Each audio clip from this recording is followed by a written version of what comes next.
G'day guys, Tom Craig here. Welcome to my podcast, The Help Side. Now the help side is a term in hockey that refers to the other side of the pitch, away from where the ball is and the action happens. And in the same way, the aim of this podcast is to give you, the listener, an insight into the other side of elite hockey players, to hear about their highs, their lows, and what makes them tick. We'll also hear about the journey they went through, from having fun in the backyard to playing out their dreams on the world stage. So whether you're a player, a coach, an umpire, a parent, a fan, or just a fan of sport in general, I'm hoping this podcast gives you a window into the world of elite athletes, and even better, encourages you to get more involved in our great sport. You can hear the chat we had last week and others you may have missed by searching The Help Side on any major podcast platform. And if you want, you can like and subscribe our page to make sure that you're up to date with the most recent episodes. Anyway, that's enough of that. Let's get to this week's guest. Wotherspoon plays across the face of goal and tackled by Zalewski, and Australia make it 2-0. And what a finish that is from Aran Zalewski. It's gone to Govers. Govers slots it Dawson into Zalewski into the back of the net, and that is a really well-worked penalty corner routine. Aran Zalewski, or Moose, as he's more commonly known, is the co-captain of the Australian men's hockey team and a proud West Australian. Hailing from the famous Margaret River region, Moose is one of the premier players in world hockey, and in 2019 he was nominated for the FIH World Player of the Year award, an impressive accolade to add to his gold medals at the World Cup and the Commonwealth Games. He's the general of the national team, an imposing defensive midfielder who calls the shots for the Kookaburras in both attack and defence. In this interview, we talk about leadership, the professionalism required to make it to the top in elite sport, and the insatiable quest for self-improvement that has made Aran the world-class player he is today. As you'll hear, there are two sides to Aran: the determined, ultra-competitive elite athlete, and the chilled, laid-back surfer dude. And this juxtaposition makes him a fascinating guy to talk to. I hope you enjoy the help side of Aran Moose Zalewski. Moose, G'day, Tom.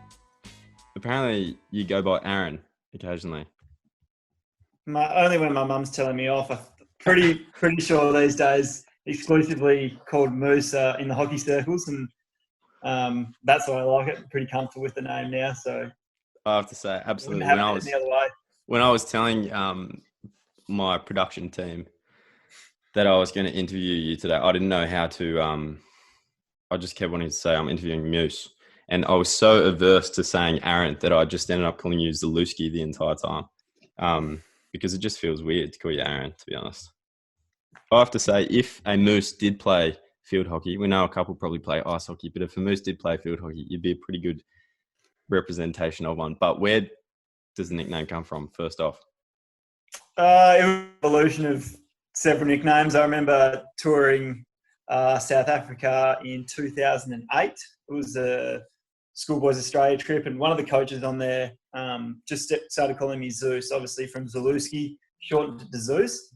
And then, after a few more hockey trips, it evolved to the Spruce Moose, just because that rhymed with Zeus, and then finally got shortened to Moose, and that one's the one that stuck, and that's stuck ever since. I remember a story, actually. I think you won the Perth, best and fairest for the Perth hockey comp. And when you won it, I don't know the story. You want to share? So 2013, I won the Olympians medal, which is the best player in the Perth League. And when I won, and they read out my name, there was a table behind me full of Fremantle hockey team, and they were yelling out "Moose, Moose." But a few people thought they were booing me, so they proceeded to go and abuse the Fremantle Hockey Club for, yelling out my nickname. So that was pretty funny. That is classic. I remember, often, like, if you score a goal, 25 times, that is, if you score a goal, sometimes you can hear the chorus of Moose echoing around whichever stadium or local ground we're having to be playing at. I'm going to move on. On the FIH website, mate, you describe yourself as addictive. Now, this is an interesting one because I'm not sure whether you mean you're addictive as in people just want more of you, or you have an addictive personality. Do you want to shed some light on that? Oh, I don't know if people want more of me. They probably. I'm a little bit addictive in how I go about things. So if I'm into something or I'm trying to do something, I'm going all in. And I think that's how I've played my hockey through stages, but also what I do around other assets in my life. And at the moment it's surfing or it's golf or it's going camping. I need all the gear. I want to go every weekend. It's one of those things where I just can't get enough of a fad or something that I'm into. I'm just fully addicted by it.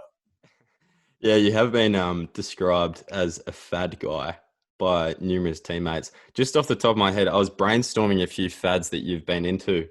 Let me know if there are any more since I last saw you that you've taken up. But you mentioned golf, surfing, coffee is one, definitely. I feel like that's probably more than a fad, but you definitely got really into it. Like, now you enjoy it, but like you got like deep into the making, the grind, the measuring, the weighing, like hardcore into that.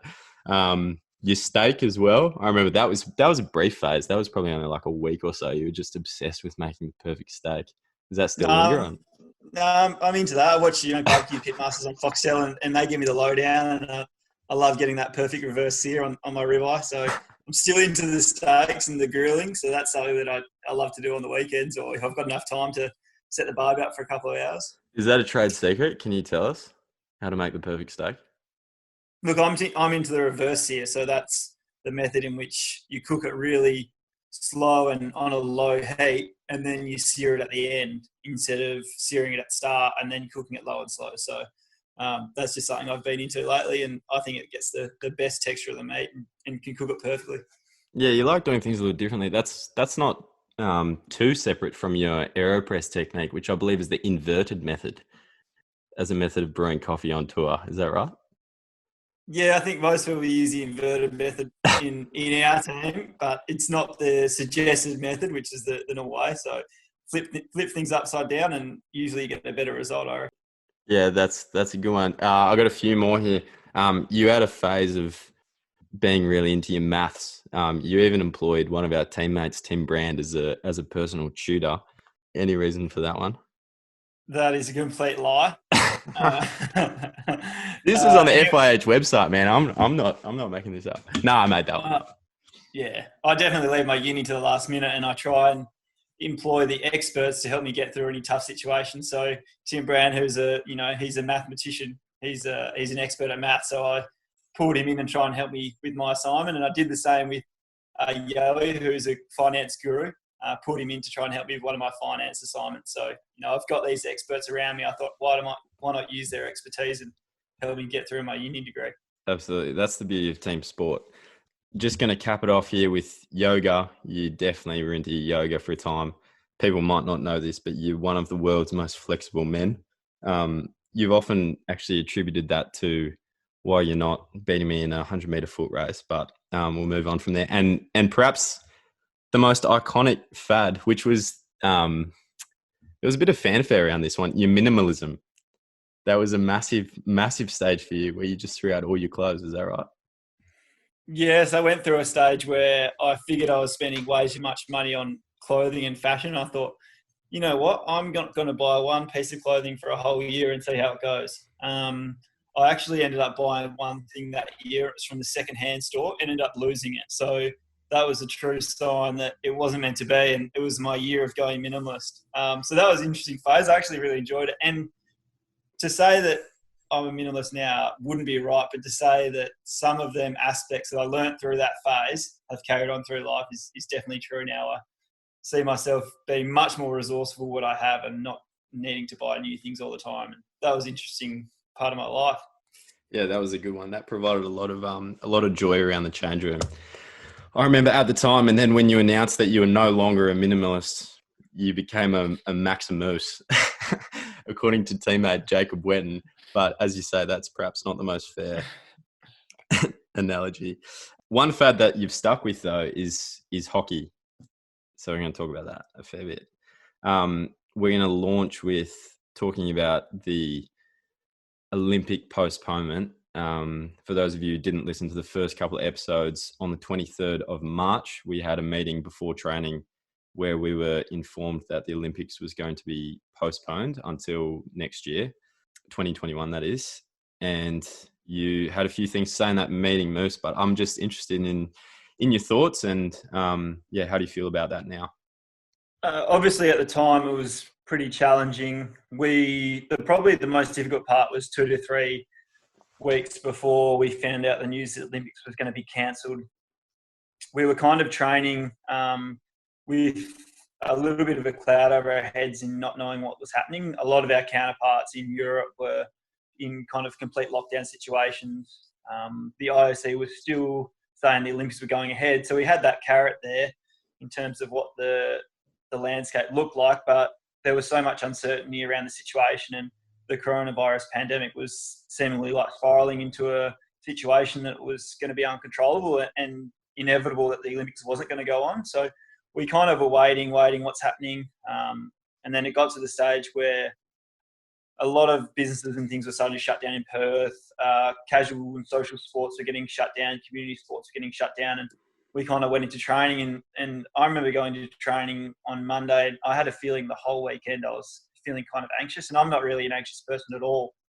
So that was kind of unnerving a little bit for me. And we went in and we had a really open discussion with the coaches and with all the players about how we felt. And I think it was a group consensus that we didn't want to continue training. And that was on the back of the coaches also telling us the Olympics had been postponed at this stage for we didn't know how long. So that was an interesting meeting. And to me, originally I was really upset and frustrated, but I also was very understanding, and I felt like that it was something that had been brewing for 2 or 3 weeks. So I was happy that we knew our fate in a sense. And as soon as we knew that, then my mind kind of shifted and we kind of had to start thinking about, all right, what are we going to do now? A lot of players started to think, all right, we've got to go home. We're trying to get back to our home and our family and the people we care about before the borders shut. So things changed pretty quickly in a couple of days there. And probably since that day, mostly been, I'm obviously down in Margaret River now, but mostly been trying to come up with a bit of a routine around what I do with my days. We can't train anymore, but it's been a little bit about distraction and getting away from hockey and switching off a little bit at the moment because the Olympics is quite a way away now, and we hope still it goes ahead in July 2021.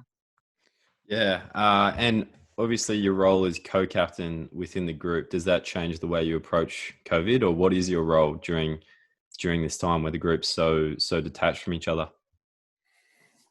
Yeah, it's difficult, isn't it? I'm not entirely sure how or what my role is during this period, and it's a little bit of uncertainty. All I can do is kind of spread that message of health and safety and making sure that everyone's doing the right thing in my community and with my family and with my friends, and make sure we're ticking all the boxes in terms of acting socially responsible with the pandemic. In terms of training and things like that, we're in a kind of a little bit of a rest period, so there's not too much going on in terms of what we need to do physically. And most of my role, I think, now is evolved around making sure that everyone's all right. I've been flicking out a few texts, a few phone calls, which probably is not really my style, but getting to everyone and saying, "G'day, how you going? What have you been up to?" Which has been really interesting, actually, because it's not something that I generally would do on a break period. If we had 3 or 4 weeks off, I probably wouldn't contact too many of the guys, let everyone do their own thing. But I feel like this break of 3 or 4 months is longer and so unusual. We haven't really seen that before. So to keep connected through this time, I think is super important, especially for our group, who is so close, train every single day together, generally live in each other's pockets. To be so distant for so long is pretty unusual. Yeah, it's crazy times, really. And you've chosen to self-isolate. You're back with family down in Margaret River. How's that? Yeah, I'm loving it. Absolutely loving it down here. I came down here because it's a place where I feel safe. I grew up down in Margaret River. I'm really lucky my fiancée Tegan has come down to Margaret River with me, and she's had to make a lot of sacrifices and move her work, which is fully online now, down to Margaret River. But I think it's been really rewarding spending more time with my mum and my dad and reconnecting with the area and the place where I grew up. So that's been a really great experience. And I'm lucky enough to live my parents are lucky enough, and I was lucky enough to grow up in an amazing place with amazing landscape. And it's been fun. I've been going down to the beach with my old man every morning and having a swim. And there's a rock out there about 500 metres past the jetty, and we swim out there, pick up the rock, see how far we can run it underwater, and then swim back. So the mornings have been fun, and then, helping them around the garden and making sure that everything's, A-okay. We made a fire pit, helping Dad with the limestone wall, and a little bit of gardening chores. So Mum's happy, which has been great. It sounds like it's pretty good. We're going to stay down in Margaret River.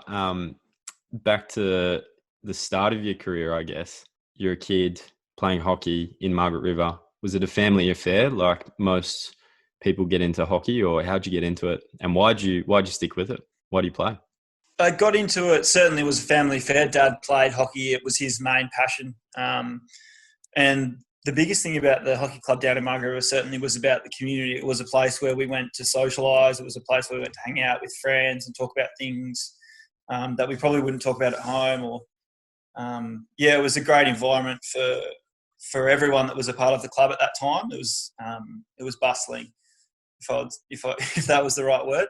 But I loved playing every sport when I was a kid, and my mum and dad were so open to me trying new things. I remember I was into bodyboarding. I did BMX. I did karate, tennis, cricket. Literally, I had a crack at everything. And Dad didn't love it all the time because I wasn't focused on hockey, and I could tell that when I went to training and I was a bit tired, or I'd been thinking about footy training, that he was a bit off me. So that was an interesting time. But I think the important thing about hockey and why I kept playing and what drew me to that sport was certainly around the social aspect. We used to jump in my old man's Nissan Patrol back then. It was 7 or 8 seater, and we'd all jump in and drive up to Boston and spend the whole day at the hockey club. And I'd just hit balls against the wall, or I'd play in the A2s, the A1s, the under 16s. I'd play 3 games of hockey in a day, and I absolutely loved it. And that relationship's definitely changed over time. I would say I love hockey, but I think my relationship with hockey is much different now to what it is or what it was back then. And I look at some of the people I play hockey with now, and they still love and are really passionate about hockey in a way that I'm not, but I can completely understand how they're feeling, and it makes me smile to see how much they get out of the game of hockey, which is something that I think sport, and especially in communities, is awesome. Yeah, that's a really interesting point. People don't know this probably, but you are a self-professed king of the pun. You often come to training, we'll have 3 or 4 puns, and there was one that I picked up on there. Not sure if intended, but you said that it was bustling the hockey community. And people also probably don't know this, but your old man Wally actually does own a bus that he uses to help drive community engagement with the sport. He's a real community man, isn't he? Yeah, well, that's it. We used to pile in the Nissan Patrol and then the Land Cruiser, and then it got to the stage where everyone wanted to be in the car. So we thought, hell, we've got to get a bus to take everyone up to hockey. And I think it was just out of the kindness of his heart, how much he loved the club and how much he'd invested in it to buy a bus on behalf of the club and use it as still wanted to get that social aspect out of the club. And we know community sport, and especially in the regions, is probably declining, and we're not getting the amount of participation that we really need or that we want. So that was a way to keep people invested in the club. And to get everyone to drive up to Boston or drive up to Bunbury on a weekend is difficult. But if you jump in the bus, you can have a beer on the way back. It's much more of a social thing having that bus. The funny story about that was me and my old man actually had to fly over to Sydney, pick up the bus, and then drive it across the Nullarbor. And we ended up getting stuck in Streaky Bay, which is a small town in South Australia. For 5 days while the bus got fixed, and me and my old man were basically twiddling our thumbs for 5 days. But I'll never forget that trip, and it was great to get home finally. Yeah, that's sick. That's country hockey really sounds like a very, very much a community affair, and sounds like something that you can really invest a lot of time into, and people obviously love. Speaking of family, you mentioned that your fiance Tegan has come down to Margs to support you, because that's where you want to be. And obviously she loves it down there as well. But it has to be said, your family's typically out in full force, regardless of where in the world we're playing. You're very well supported in that regard. Yeah, I've been really lucky that mum and dad have been retired for a few years now, and they've had plenty of time on their hands to come and travel the world and watch me play. And it's so lovely to see them in the stands. And Tegan as well, she's made it to most of the major tournaments, Commonwealth Games, World Cups, Olympics. I think she's been to all of them, which is so great to have support. And the environment and the bubble you live in on tour is pretty unique. So to have them on tour and just grounding you a little bit and giving you a little bit of an out sometimes is certainly needed. And obviously both my parents are European. So mum was born in Ireland and dad was born in Poland. So we do have a lot of family over in Europe. So whenever we travel over there, there'll be people pop over from Ireland or wherever and come watch the games. And my sister's in Berlin, living in Berlin now. So she came down to the games in Germany and Holland. And it's great to see her and her boyfriend after, we don't get to see them that often in Australia. Definitely seems like the Zalewskis always gravitate back to Europe. You played one season there as well? Yeah, played 2016-17 season in Holland for Pinnacle with Matt Goads, one of my good mates and another ex-Kookaburra. I muted you. And that was a good experience? Yeah, loved it over there. I learned a lot about my hockey. I was kind of in that phase where I really needed to get out of the national program. I'd been playing with the Australian team for the best part of 5 or 6 years at this stage, or at least training with them. So for me, just to get away, completely kind of de-stress and just clear my mind of,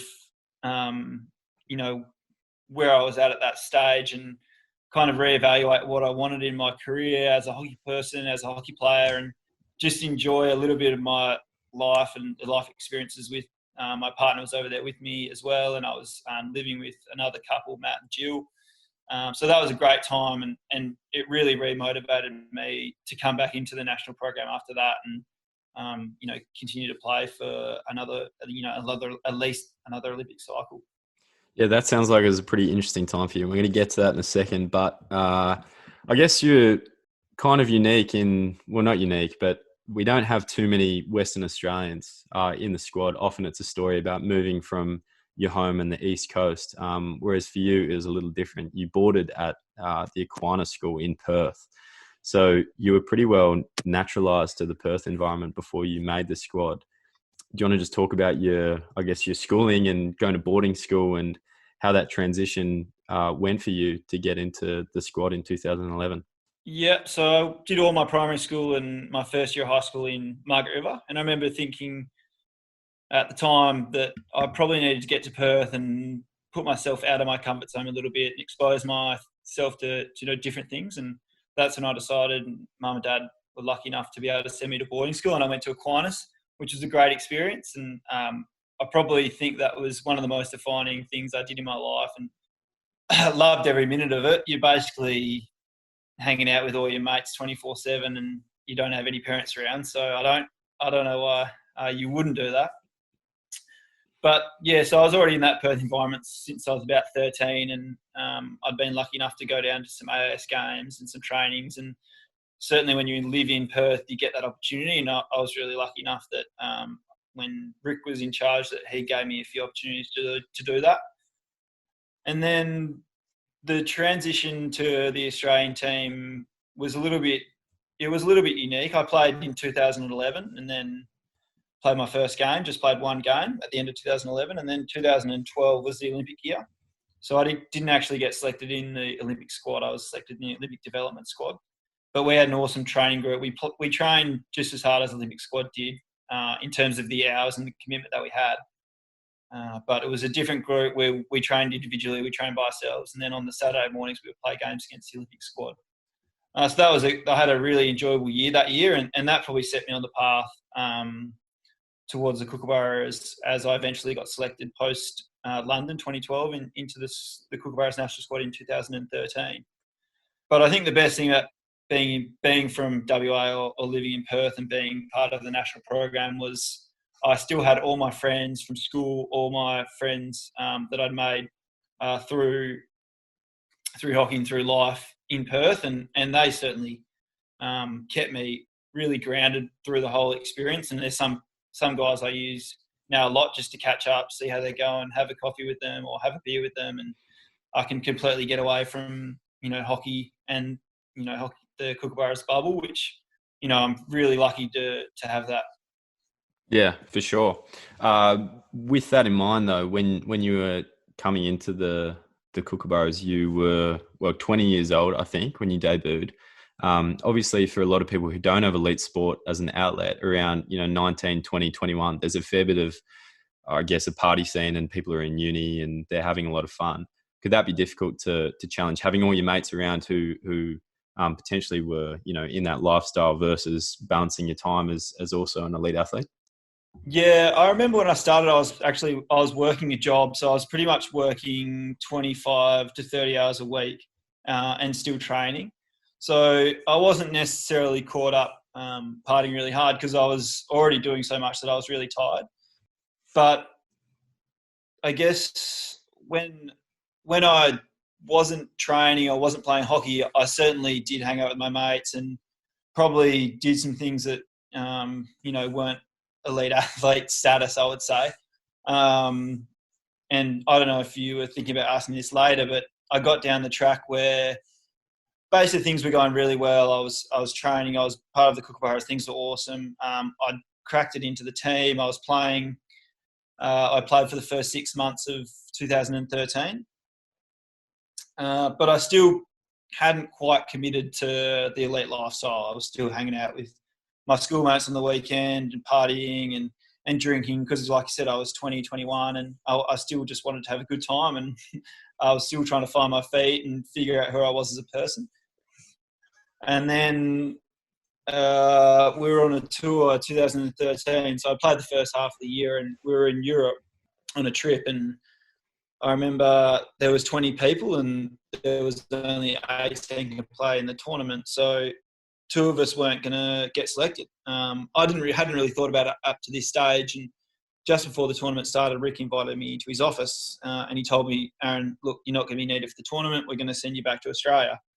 And that was a brick wall moment for me in terms of I went back to Australia thinking that I never wanted to have that feeling again. I didn't want to be left out ever again. And it was like a burning sensation inside my gut. And, that lasted for probably a good 2 or 3 months, but it really put me on the right track of, all right, I want to be here. I want to do this. And I had to make some serious sacrifices around, partying and socialising and take care of my diet, my strength, my recovery. And it really put me on the path to becoming an elite athlete. And, I thank Rick for that, what he did for me in that time, even though, I might not, if that didn't happen, maybe things would be different. I'm not sure. But that was certainly a defining moment for me in my career as I look back on it.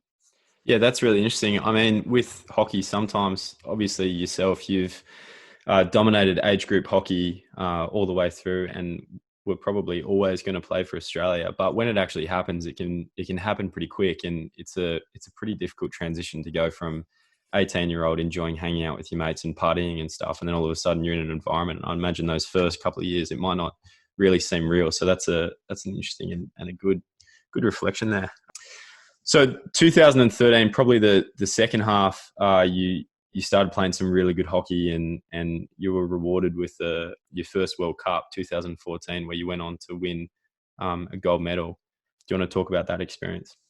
Yeah, so obviously, like I said, I'll just quickly run through 2013. Like you said, the start of the year, everything was great. I'd just been selected and then hit home that I wasn't going to get picked anymore. So I made some significant changes in my life and in my hockey life, how I went about things, really, really ramped up my focus, took care of my diet, took care of my weight, really got my body into a position where, it was strong. I was really fit.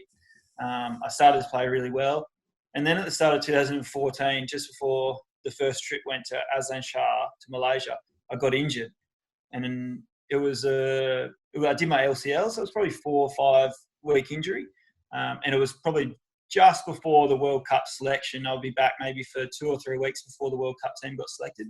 So I was really worried about that. I think, I don't have enough time to prove myself. I don't have enough time to show, the coaches and the other players that I was good enough. And I remember I had a conversation with a few guys and they said, look, there's nothing you can do about the injury. All you can do is put your best foot forward. And when you get back on the park, make sure you're firing, you're ready to go, and you just give it your all. And I said, all right, no worries. And I got selected in the World Cup team, and we won. It was an amazing year, and that probably gave me the confidence that I needed just to keep pushing on and to keep kind of developing my game. And I remember I played pretty good through the World Cup, and in the semi-final, right near the end, I think we were winning like 6-1 or 6-2, so it was an absolute whitewash. But I got turned over in the middle of the field, and Argentina nearly scored a goal. And I remember being so dirty on myself for nearly letting Argentina get back in the game when we were clearly going to win it. But that was something I'll always remember. And it was one of those moments where I said, well, if you want to be a really good player in the really big moments, you really have to make sure that your game's flawless. And in terms of your basic skills, they had to be at a really high level. And they were pretty good, but they weren't quite at that exceptional level that I wanted to get them to. Yeah, that's really interesting. We'll stick on your progression then for the meantime. So in 2014, obviously it was a stacked Kookaburra outfit, and you were pretty young. So I think you spent a fair bit of time as an outside half with guys like Rob Hammond in the midfield and in the centre half role. Is that right? I started my career at outside half in 2013, but it was only a handful of games, and I think it was a method that the coaches really wanted to use just to ease me into international hockey. But it certainly wasn't the position where I felt even myself most comfortable. So I was actually splitting time between centre half and outside half with DY at that stage, Liam DeYoung, who's a Kookaburras superstar.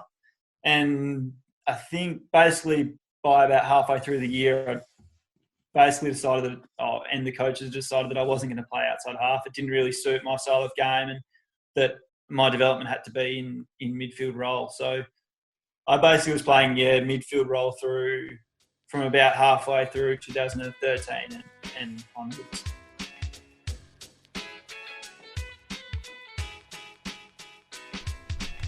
Now I'm going to briefly interrupt here to introduce a feature of the show. We'll call it our Hero of Hockey segment. We know that community sport flourishes on the back of hard-working volunteers who give up their time and effort simply for the love of it. And we want to give you, the listener, the opportunity to contact us and tell us who deserves to be our hero of hockey for the week. Tell us who they are, what club they're from, and what they've done for the sport, and we'll give them and your club a shout out. So get in touch via our socials, and your nominee could be chosen for the next episode. Our hero of hockey for this week is Danny Mayfield from the mighty Norths Devils Hockey Club in Mackay. Danny's contributions to Mackay hockey have been monstrous over the years and hugely appreciated by those who've enjoyed the benefit of Danny's efforts, including our very own Kookaburra, Matthew Swan, whom credits Danny with helping him reach his potential.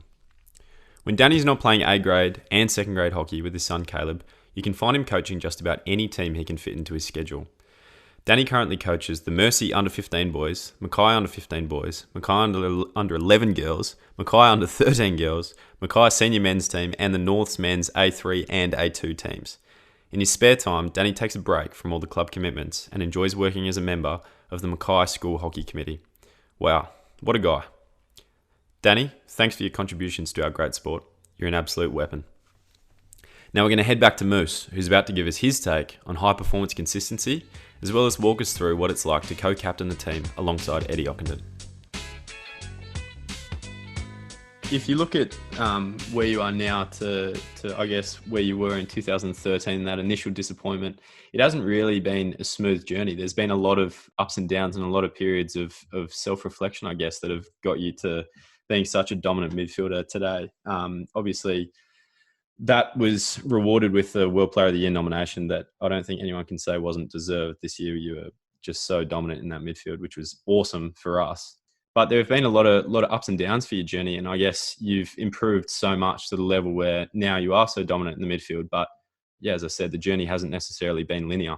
No, it hasn't been linear, but I think that's been the best thing about it. I think if you don't really have any downs or have periods of disappointment, you can't enjoy your success and enjoy times when you're going really well. And I think you look at all the really great athletes and all the best players in the world, they can perform even when they're not at their best. So that's something you really have to learn to do as you gain experience, and as you become a better player, you'll learn to ride those lows and make sure they don't dip. That's more of a plateau than a low. And I think, over my career, I've probably really started to understand my game to the point where if I knew I didn't have the ability that day or that tournament to really be at my optimal, I knew what I could do and how I could kind of get around that so that I still was putting my best foot forward for the team, and I did all what needed to be done. And that's something that I think everyone has to understand about their own sport or their own game or how the team operates, and they have to immerse themselves, in that situation so that, that if they're having a bad day, you can't let that get to you. You really have to make sure you're still contributing, and that's something that I love doing, just contributing and making sure that, I'm putting my 2 cents into the team result. I guess maybe a lot of people would be interested in what that actually looks like for you on game day. If I'm not having my best day? Yeah, what do you go back to? You're obviously referring to like a base game, something that you can go back to and rely on to make sure that you're doing your job and still contributing and I guess ensuring consistency across your performances.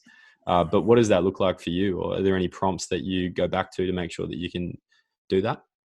Yeah, certainly. For me, I base my game around pretty simple things like my receiving and my passing. That's with the ball, and then without the ball, I just pride myself on my positioning and my tackling defensively and my effort. So if I'm not having, or my base game, it's how I set up basically every match of hockey I play. I'll really start the game quite simple, just in and out passes with the defence, quite simple passes forward. And as my confidence grows through a game, I'll probably start to evolve that and expand that into some more difficult skills and more optimistic passes. But that's basically how I start every match, with a real solid base, and then I start to grow on that. And if things probably don't go as well as I would have liked, I'll revert back to those basic things again throughout the game. And one way I like to stay really involved is through my communication, and it's probably one of my skills in terms of my position and my responsibility within the team is that I really have to communicate and organise everyone on the field. So that's somewhere that if I don't have the ball, I can still stay engaged and stay into the game. And I have to keep my sense about me. I can't just worry about what I've done wrong. I really have to worry about what's happening on the field and the flow of the game. So that's important in keeping me kind of level-headed. Yeah, that's really interesting. And I know from being away on tour with you, you spend a lot of time in the video room and you always have your little black notebook rolling around. It's no secret within the group that you're a bit of a press nerd. Like you like controlling the press. Obviously, as a centre half, you need to know what it's all about. But yeah, since when has that been an element of interest for you in your game, and how do you see that contributing to your success as a midfielder? Yeah, I certainly at the start of my career, I wasn't obsessed with the press. I always thought I read the game really well, or I could kind of see what was happening. But it takes so many games and years of experience to understand the flow and momentum of a game and understanding patterns and how teams play and what they do and when. And as I started to grow that experience and develop that, that's when I really started to become interested in the press. And probably at the start of 2018, it really took probably a more demonstrative approach to that part of my game. And Mark Knowles, who is probably one of the best organisers and communicators on the field that I've played with, he was now living and training from Brisbane, and the rest of the squad was training in Perth. So we probably didn't have his leadership and guidance as much on the field as we were used to, and a lot of the team was used to. So that was certainly a stage where I thought, all right, I've got an opportunity here to step up and take a little bit of control about the press and how we run things, and how we're going to organise our defensive structure, and kind of evolve from there. I think it's certainly like anything, it ebbed and flowed. I probably went over the top at some stage, and and then didn't communicate enough at other stages. And I think now we kind of find a happy medium where I'm trying to be as clear and concise with my communication as possible and make sure that things are smooth and everyone's on the same page, because you don't want someone in the middle of the pitch who's calling the press stressed or not under control, because it's very important that their communication flows onto the rest of the team.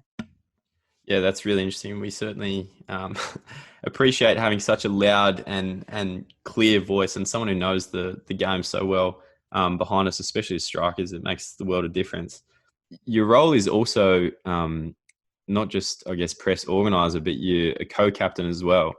And something we talk about with the Kookaburras a fair bit is game management. So if you throw all these things in together, there's a fair bit on your plate. Do you want to just talk about how co-captaincy works and go into that game management piece, which I know you're interested in?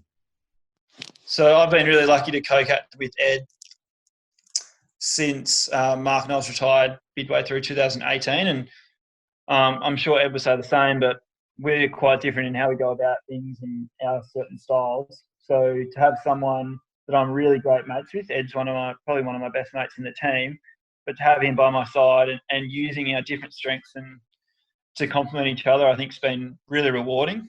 At the moment, we do it differently. We've done it differently before, but quite recently we've been taking the captaincy one game at a time, which basically means I'll run, most of the leadership or the captain's responsibilities for that day and then hand it over to Ed the next game. And especially in its infancy, it was really great just to let go of that captain's band every second game and just play and not worry about anything and just go back to what we know and what we love, and that's just play hockey. On the other hand, it's great to put the captain's band on and take that responsibility on and lead out the team. And you stand at the front of the pack, and when you do the national anthem and you're thinking, holy shit, what are we allowed to swear? Holy shit, we're captaining Australia and we're leading the country. And that's something I certainly take pride in. And you probably see that if people have ever watched me or the Kookaburras play hockey, that's certainly something that I take pride in and I love doing. But it's also not your first leadership role with the Kookaburras. I mean, since 2014, I guess you've been a part of a leadership group in some way or another. How has your leadership style changed over the last, I guess that's 6 years ago now? Yeah, it's been quite a while.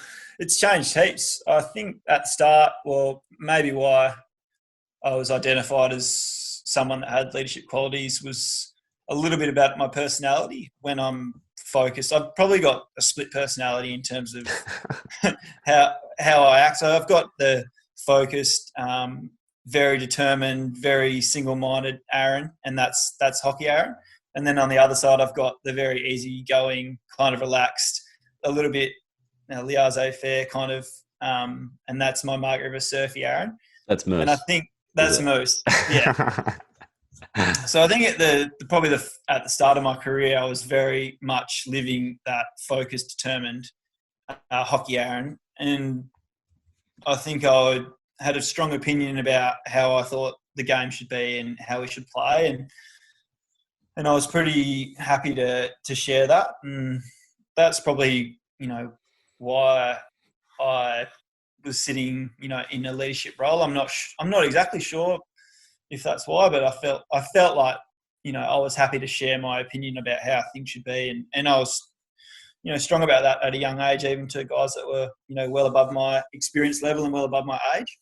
And the transition over the last few years, I think it's been a melting pot of probably the two different personalities that I have, kind of fusing them together. And what I love about the Kookaburras group and what we've been able to develop is a culture that everyone's a part of. It's not Ed and I sitting at the top and everyone looking down. I feel like we're much more collective about how we go about things, and we can have input, we can have feedback and constructive criticism from everyone, and that's an environment that I really enjoy, and it's an environment I think we all can learn and grow from. And there's so many great leaders and Kookaburras players that we have at the moment that it would be remiss of us not to get the opinion from everyone. And I think certainly that's the environment that we've got at the moment, and whether that will change, I probably think it will over the next few years, but I love to see that happen organically. Yeah, I mean, that's an interesting point. And also, I guess you were put in a position of luxury in that you could somewhat be Mark Noel's understudy and watch the way that one of the best leaders Australian hockey has had go about his business. And I remember I was talking to him about his leadership style away on tour at some stage, and he said something similar in that he has a very clear idea of how he wants things to do, but that's simply not team sport. The beauty of team sport is that there are so many different personalities, and the diversity is, I guess, the strength. Do you find that to be true? Yeah, I think, and like you said, Tom, I think that's probably been my biggest growth over the last year and a half, is actually shutting my mouth and letting other people step up and take responsibility and say things how they think they should be. And certainly at the start, I was like, nah, I'm very strong in my opinion and I want things to happen this way. But being much more open and trying to create that environment where everyone does feel comfortable, and trying to make that, as common as possible, because I think that's when you get the most growth. And yeah, that's probably been the learning that I've had over the last 2 years. With your heightened role as a leader within the group, there's been a progression to where you are now as a co-captain. Do you feel like that's been reflected in your individual game as well? Has it helped? Yeah, I certainly think that it's added something to my game. I think one of the major things is making sure I'm holding myself to really high standards and playing really well. And I can't expect others to do things that I'm not doing, or if I'm not playing really well, I can't expect others to be doing those sort of things. So that's something that's maybe really aware of, and really made sure that I've been consistent in my performance over a long time. And that's what we talked a little bit about earlier, about making sure when you're not playing well, you're still contributing and you're not having those really low points, and you're making sure that you're really stable in your performance. And I think really good players do that all the time, and they play really well consistently, and you can see that across the board. That's interesting. And also, people might not know, but you did go to school with a fellow Aussie sporting superstar. Nat Fyfe, for those of you who don't know, is a 2 times Brownlow medalist. As an Aussie rules player, that's the highest gong we have in this country. And you went to school with him and beat him in a marking contest. Is that right? Yeah, that's been turned into a little bit of a myth now. People always say, did you do that? And I have to remind them that, yes, I actually did. But yeah, that's informed. And he's a good resource as well. I think having people doing similar things to you and using them as a resource is very valuable. So we catch up for coffee quite often and have a chat. And as far apart as our worlds are, they're actually very close as well. So we just went for a surf a couple of weeks ago, and there was a lot of news around him breaking a regional border barrier, and there was no comment about me. So I was pretty happy that, he took all the heat for that situation. Yeah, that's classic. That's a good indicator of the publicity, I guess, hockey gets in Australia. But you're both captains too. He's been the captain since 2017 of the Fremantle Dockers. Do you guys ever talk about leadership? Yeah, we've talked a little bit about leadership before. Pretty different. We're pretty different individuals, and I think that's probably needed because we operate in different environments. He's in an environment where they have 40, 45 people at training, which is just absolutely crazy.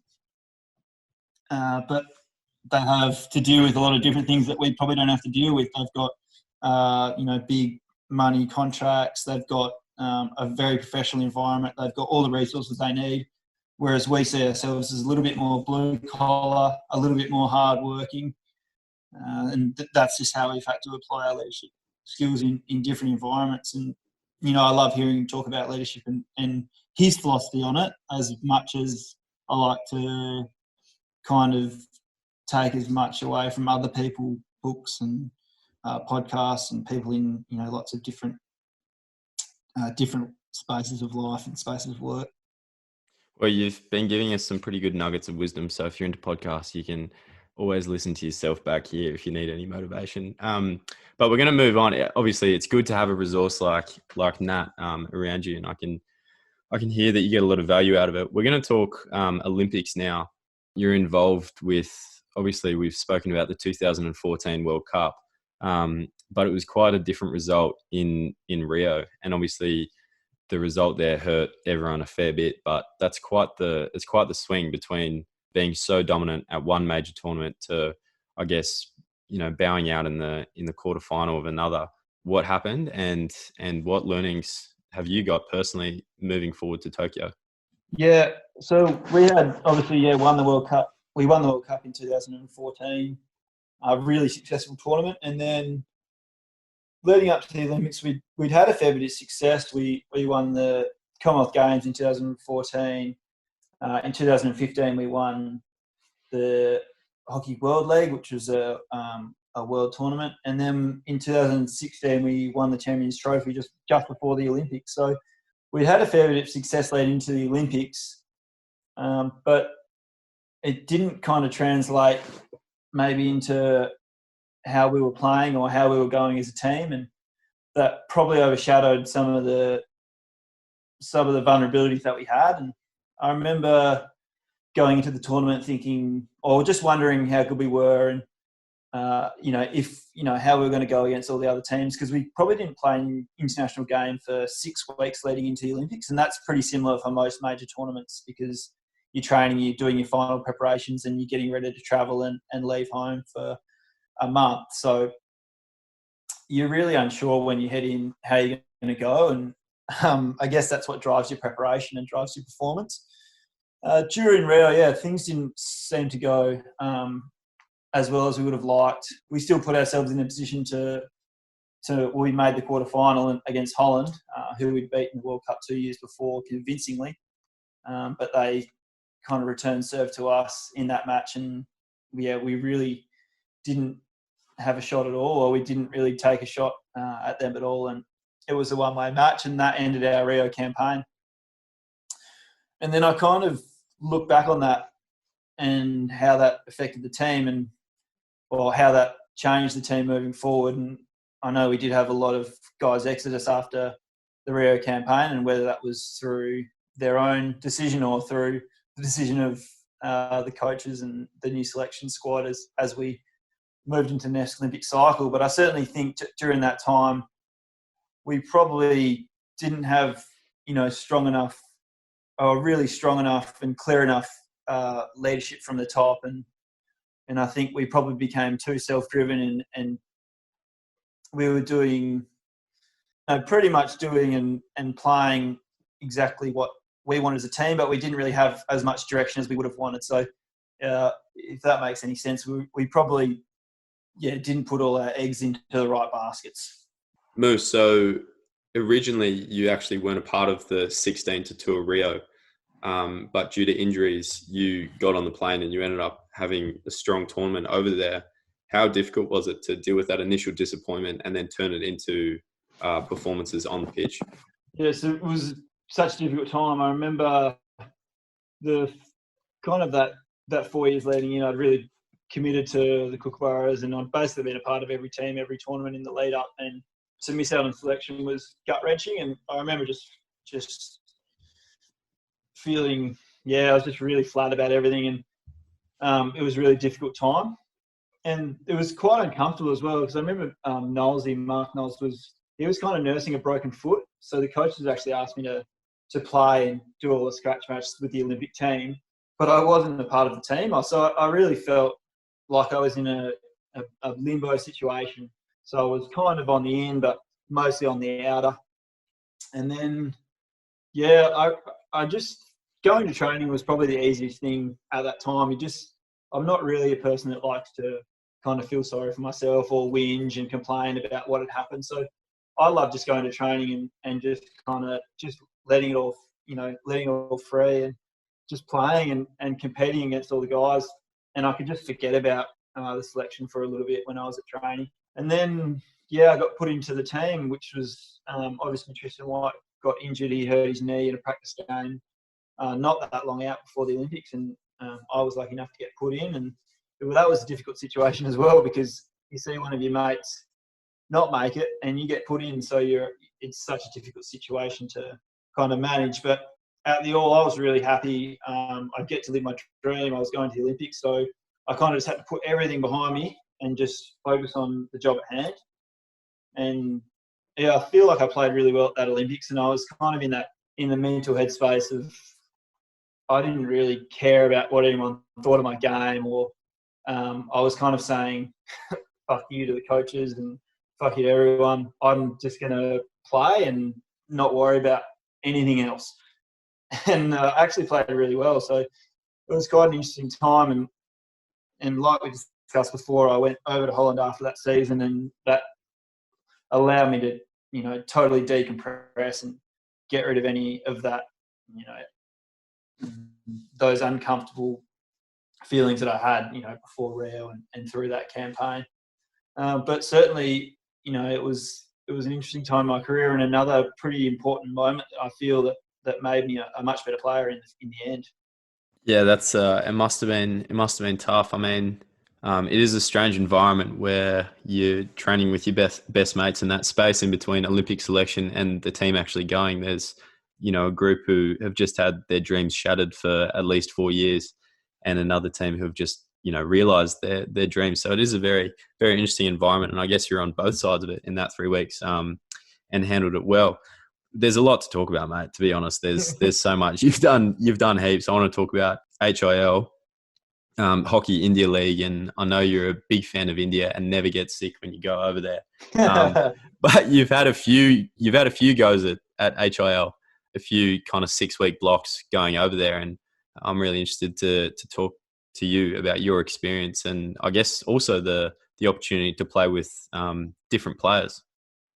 Yeah, I love playing in India. I think if you get the opportunity to go and play anywhere in the world and just experience different cultures and different attitudes and skills, and I think it was an awesome thing to go over to India and spend a lot of time there. I certainly did get sick. I was probably a little bit brazen about the hygiene over there and thought that I was tough enough to get through things, and I basically fell over every gear at some stage for about 3 or 4 days, and missed games here and there, missed games at the World Cup, missed games through Hockey India League, and ended up in some pretty dodgy hospitals. So they were also pretty memorable experiences. Playing in India, we got to play with a lot of different players from heaps of different countries. Obviously, a lot of very skillful Indians, those who we know and those that we had no idea who they were. And I think, I learnt heaps from those guys and just watched how they play hockey. In Australia, we play such a unique way, and having just the contrast of skills and knowledge and attitude, it was pretty rewarding. And there's a couple of guys that were really world class that I was lucky enough to play with. And most of my team, we had Australians on, so it was a pretty comfortable environment. But we had Mo Furster, who is obviously he's a dual gold medalist, I think, and dual World Cup winner. So he was a very interesting guy to play with, very knowledgeable and very skillful guy. And, his ability to lead a team was pretty phenomenal, especially in such an unusual environment that it is India, which is such a hierarchical system. So he was able to do that really well, I feel, and I learned a lot from him through that experience. And then we had other guys like Billy Backer, who is just technically exceptional. You look at him play and his skills are, flawless. So that's someone that you go, wow, that was incredible. And then we played with some Spanish guys who were really good, Rock Oliver, and he had one of the best V-drags that I've seen. He just was able to pull it back on the dime and pretty much win a free hit whenever he wanted. So there was a lot of those different skills and philosophies that we learnt through that time in India. And off the pitch, it was an opportunity for you to combine some of your great loves. I mean, yoga, coffee, and traveling. How was it off pitch? Yeah, I don't know if Glenn Turner was a bigger influence on me or I was a bigger influence on him, because we basically wake up every morning and spend about an hour doing yoga before we have breakfast. And it was just the thing about creating a routine, because you're literally living in a hotel room. So that's really important, and probably what a lot of people are going through now. You're spending a lot of time in your hotel room or at home, so to preoccupy your mind with things that you're passionate about or you're interested in, and I think that was something that we did in India, and that it was very rewarding for us mentally as much as it was physically, doing yoga and setting up your coffee, and there's a couple of hours every day gone that you don't have to think about what you're going to do. And you'd go back? I'd go back in a heartbeat. Yep. I thought you'd say that. We're going to wrap up with a few quick questions. 3 questions that I ask every guest at the end of the show. First one being, who is the best player you've ever played against? The most difficult player I ever played against, probably, and it's probably more positional as well. So I've obviously played against lots of different players, but someone I loved challenging myself against was Tobias Halk from Germany. He was just such a strong physical player on the field, and that's kind of how I like to play my hockey. So going against battle against him was something I really enjoyed, and he's such a hard guy to tackle. So whenever I did, I was like, yes, I won that battle. So he was someone I loved playing against. Also, more recently, and like I said before, I used to play with Billy in India. I love playing against him now because we play the same position, and he's technically excellent, and I wouldn't say that I'm a very technical player. So I love going into battle against him as well. Yes, there are a couple of guys I enjoy playing against. Yeah, Tobias Halk, also a dual gold medalist at the Olympics. What is it about his game in particular that you enjoy coming up against so much? Yeah, I think just the strength in his receive is probably, I don't know if anyone else receives the ball better than he does, but he's so hard to tackle, and I just admired that about him, and it was something that I'd worked a lot in my game, and I worked a lot at trying to emulate some of the skills that these guys have, and the skill that he has in receiving and holding the ball really strong and being able to pass from that position. And that was the challenge, to try and get the ball off him, I think, when we played. So that was what I admired about him, and that was why I enjoyed the challenge of going up head-to-head against him. Very cool. Next question. Which player do you find that your experience playing with them has brought the most value? I think there's a few different players that I immediately think of, and they're probably not as obvious as others. But I remember when I was a kid, a couple of guys used to play hockey down in Margaret River, very influential on me, and those are Matt Wilcox and David Reed, and they're two pretty fun guys, but they were always they're about 8 or 10 years older than me, so they were the guys I looked up to and tried to emulate their skills.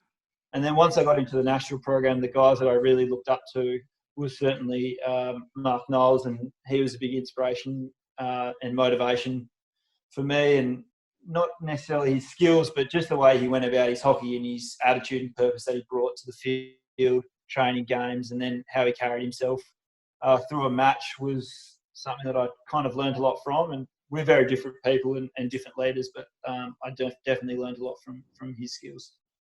Very cool. And last question, do you have one, you've obviously got a lot of nuggets of wisdom, primarily in pun form, but if you had to share one slice of knowledge or advice with anyone listening, be they a kid from the country or wherever, what would you say? I'd say don't take yourself too seriously. I think life's too short to waste and use time and energy on things that are unnecessary. So put your time and energy to the things that you care about and the things that you love, and don't worry about everything else. I guess from being around you a fair bit, I have to say that you definitely live that philosophy to its fullest. Anyway, mate, that's all we're going to do today. Thanks for coming on the show. It's been really, really good to have you. Enjoy your time down in Margs, and stay safe while you're surfing, eh? Will do. Thanks, Tom. That was good, mate. Big thank you to the production team of David Moore, Tim Collier, and Jimmy Stevens. If you do like The Help Side, please like, subscribe, interact. We'd love to hear from you. You can find us at The Help Side on Twitter, Facebook, and Instagram. That's it for now. We'll catch you on The Help Side next time.